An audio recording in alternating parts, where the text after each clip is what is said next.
नमस्कार लाडक्या बहिणींनो, government job गुरु या आपल्या मायबोली मराठी यूट्यूब चॅनलवर जर नवीन असाल तर चॅनलला सबस्क्राईब करायला विसरू नका। लाडक्या बहीण योजनेच्या या नवीन अपडेटेड व्हिडिओमध्ये आपल्या सगळ्यांचं पुन्हा एकदा स्वागत करतो। डिसेंबरचा हप्ता आला, 9,000 रुपये तुमच्या खात्यात जमा झालेले आहेत, पण इथून पुढे तुमच्या लाडक्या बहीण योजनेचे 1500 रुपये की 2100 रुपये येणार की नाहीत आणि जानेवारीचा हप्ता कधीपर्यंत जमा होणार याबद्दलची संपूर्ण अपडेटेड माहिती मी या व्हिडिओच्या माध्यमातून तुम्हाला सांगणार आहे। तर व्हिडिओ अजिबात स्किप करू नका, पूर्णपणे पहा। महाराष्ट्र सरकारने जुलै 2024 पासून सुरू केलेली मुख्यमंत्री माझी लाडकी बहीण योजना ही महिलांमध्ये भरपूर प्रमाणात लोकप्रिय ठरली आणि या योजनेमुळे 2,52,00,000 महिलांना लाभ मिळाला। सरकारने डिसेंबर 2024 मध्ये महिलांच्या खात्यात 1500 रुपये जमा केले, मात्र जानेवारी महिना संपत आला तरी अद्याप हप्ता मिळालेला नाही।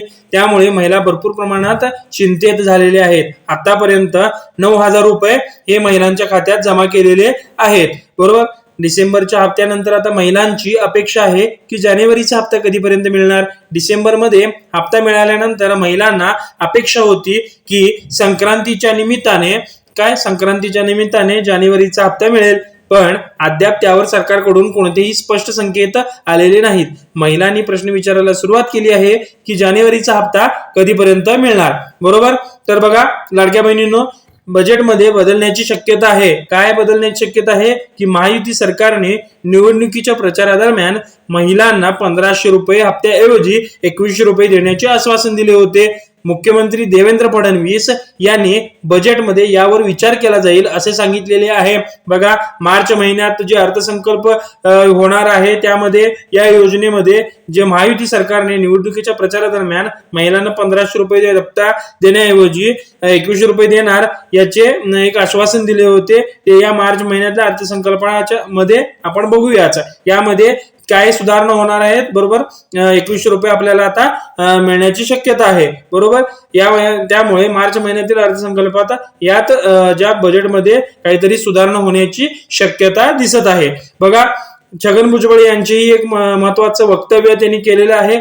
दरम्यान ज्या महिलांना या योजनेसाठी पात्रता नाहीत आणि त्यांनी स्वतःहून ही योजना सोडावी असे राष्ट्रवादीचे नेते जे आहेत छगन भुजबळ यांनी म्हटले आहे आणि यावर आणखी खुलासा करताना सरकारने आतापर्यंत दिलेली रक्कम परत मागणार नसल्याचे स्पष्ट केले आहे। मात्र निकषामध्ये जे बसत नाहीत त्या महिलांबाबत तक्रार आल्यास कारवाई होणार असल्याचा इशारा देखील सरकारने दिलेला आहे। बघा लाडक्या बहिणींनो, तुम्ही जर पात्रच्या त्या निकषा जे आहेत त्या निकषाबद्दलची व्हिडिओ आपल्या चॅनलवर आहेत, तुम्ही जाऊन बघू शकता। त्यामुळे जे निकषामध्ये बसत नाहीत त्या महिलांच्या बाबत जर तक्रार आली तर त्यांच्यावर कारवाई होणार असा इशारा सरकारने दिलेला आहे। तर बघा, स्वतःहून जर निकषामध्ये तुम्ही बसत नसाल तर स्वतःहून ही योजनेतून लाभ घेण्याचं टाळा, जेणेकरून तुमच्यावर कोणत्या प्रकारची तक्रार ही कारवाई होणार नाही। आणि छगन भुजबळ यांनी स्पष्ट वक्तव्य केलेलं आहे की काय म्हणले त्यांनी, ज्या महिलांना या योजनेसाठी पात्रता नाही त्यांनी स्वतःहून ही योजना सोडावी। चला तर मग लाडक्या बहिणींनो, माहिती आवडली असेल असं मी समजतो। चला तर मग भेटूया अशाच एका नवीन अपडेटेड व्हिडिओमध्ये। लाडकी बहीण योजनेबाबतचे सर्व अपडेट्स मी या युट्यूब चॅनलवर देत असतो, तर चॅनलला सबस्क्राईब करायला विसरू नका आणि व्हिडिओ आवडला असेल लाईक शेअर करा। चला तर मग भेटूया पुढच्या एका नवीन अपडेटेड व्हिडिओमध्ये। धन्यवाद।